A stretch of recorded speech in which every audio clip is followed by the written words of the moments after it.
As anger grows in Israel over hostage deaths, Hamas said it has given instructions on how to manage captives if Israeli forces close in on their positions. A spokesperson for the Palestinian militant group's armed wing, Hamas, told Reuters that the orders were issued months ago. The statement comes a day after Israel announced that it had recovered the bodies of 6 hostages, including an Israeli American, from a tunnel in Rafah, southern Gaza. The Israel Defense Forces, or IDF in short, claimed the hostages were brutally murdered a short while before the troops were able to reach them. Hamas official Abu Ubaida said the instructions were given after Israel rescued 4 of its citizens who were taken during the October 7th Hamas attacks from the Nuseirat refugee camp in Gaza. The rescue operation, which took place in June, resulted in the deaths of at least 274 Palestinians, according to Gazan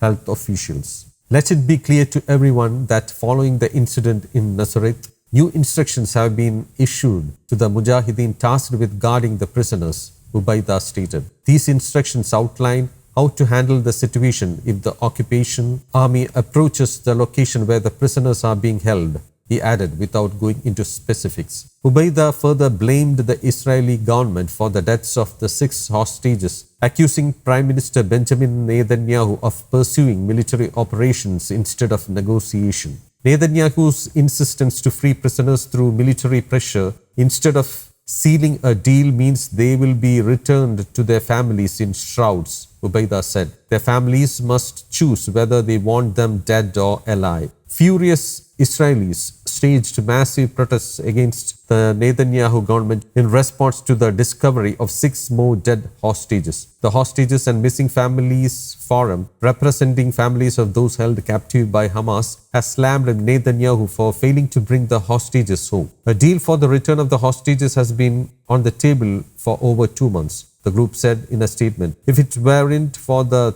thwarting of the deal, the hostages whose deaths we learned of this morning would probably be alive. US President Joe Biden also hit out at Netanyahu, saying he was not doing enough to secure a ceasefire and hostage deal. The US, along with mediators from Qatar and Egypt, has been working for months to broker an agreement that would pause the fighting in Gaza and facilitate the release of the remaining hostages. At a press conference on Monday, Netanyahu rejected calls for a ceasefire, reiterating that the 11-month conflict in Gaza will only end once Hamas is eradicated. Israel will not accept the massacre of 6 hostages. Hamas will pay a heavy price, he said. Gazan health officials report that over 40,000 Palestinians have been killed since Israel launched its military response to the October 7th attacks, which left at least 1,200 dead in Israel and saw over 250 people taken hostage. News Desk, Kaumudy Global.